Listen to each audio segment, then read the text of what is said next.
আপনি কি এমন একটা দেশের কথা কল্পনা করতে পারেন যেখানে সরকার ঠিক করে দেবে আপনি কোথায় থাকবেন, কি খাবেন, কি পরবেন, কি কাজ করবেন, কি দেখবেন, এমনকি আপনার হেয়ার স্টাইলও সেটা ঠিক করে দেবে? শুনতে অবিশ্বাস্য লাগলেও এটাই নর্থ কোরিয়ার বাস্তবতা। পৃথিবীর সবচেয়ে রহস্যময় এবং কঠোর এক নায়কতন্ত্রগুলোর মধ্যে অন্যতম এই দেশ। বন্ধুরা, আজকের গল্প শুরু হচ্ছে একটা শিশুকে দিয়ে। 1981 সালে উত্তর কোরিয়ার কুখ্যাত রাজনৈতিক কারাগার ক্যাম্প 14-তে এক নারী সন্তান জন্ম দেন। শিশুটার নাম ছিল সিন ডং হিউক। কিন্তু তার অপরাধ কী ছিল? আসলে কোনো অপরাধ ছিল না। উত্তর কোরিয়ার আইনে যদি একজন রাজনৈতিক অপরাধ করে তাহলে তার পুরো পরিবারকে শাস্তি দেওয়া হবে, এমনকি 3 প্রজন্ম পর্যন্ত। দাদুর অপরাধের শাস্তি নাতিও পেতে পারে। এই কারণে সিন জন্মের পর থেকেই কারাগারে বড় হয়েছে। শৈশব বলতে তার কিছুই ছিল না, না স্কুল, না খেলাধুলা, না স্বাধীনতা। সেই জেলে তাকে প্রতিদিন সামান্য ভুট্টার জাউ খেতে দেওয়া হতো। বেঁচে থাকার জন্য সে ঘাস, ইঁদুর, এমনকি পোকামাকড় পর্যন্ত খেয়েছে।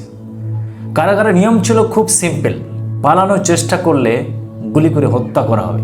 আর কেউ পালানোর পরিকল্পনা করেছে জেনেও যদি রিপোর্ট না করেন তাহলে মৃত্যুদণ্ড নিশ্চিত।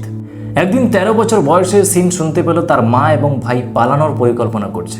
সে ভেবেছিল এই খবর দিলে হয়তো একটু বেশি খাবার পাওয়া যাবে, তাই সে জেলের গার্ডদের সব বলে দেয়।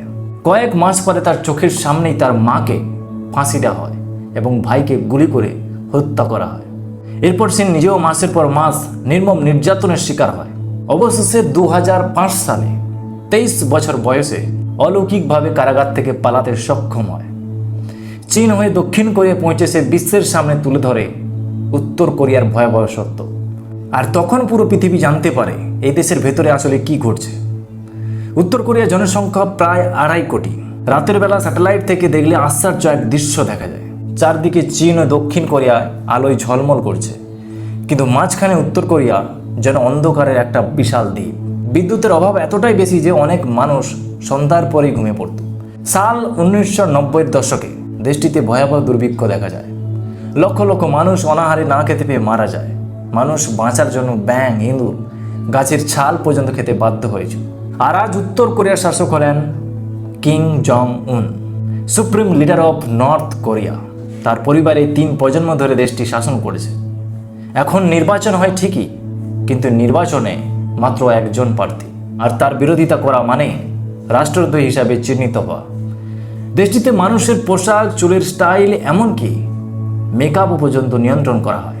সরকার অনুমোদিত কয়েকটি হেয়ার স্টাইল ছাড়া অন্য হেয়ার স্টাইল করা আইনত দণ্ডনীয় অপরাধ, মানে একদম সম্পূর্ণ নিষিদ্ধ। আর বিদেশি সিনেমা, পাশের দেশ দক্ষিণ কোরিয়ার নাটক, সংস্কৃতি সবই কঠোরভাবে নিষিদ্ধ ছিল। আর ধরা পড়লে বহু বছরের কারাদণ্ড, এমনকি মৃত্যুদণ্ড হতে পারে। আর ইন্টারনেট সাধারণ মানুষের জন্য প্রায় নেই বললেই চলে। সরকার নিয়ন্ত্রিত একটি সীমিত নেটওয়ার্ক ব্যবহার করতে হয়। স্মার্টফোনে এমন এক সফটওয়্যার থাকে যা ব্যবহারকারী কার্যকলাপ নজরদারি করে। দেশটির আরেকটি ভয়ঙ্কর দিক হলো গোপন পুলিশ, মানে সিক্রেট পুলিশ। প্রতিটি এলাকায় গুপ্তচর রয়েছে। প্রতিবেশী, বন্ধু, এমনকি পরিবারের সদস্য হতে পারে সরকারের গুপ্তচর। ফলে কেউ কাউকে বিশ্বাস করতে পারে না। তবু সাম্প্রতিক বছরগুলোতে পরিস্থিতি ধীরে ধীরে বদলাতে শুরু হচ্ছে দেখা যাচ্ছে। দেশ জুড়ে গড়ে উঠেছে ছোট ছোট কালো বাজার, যেগুলোকে বলা হয় জাং মাদাং। এগুলো মূলত নারীরাই পরিচালনা করেন।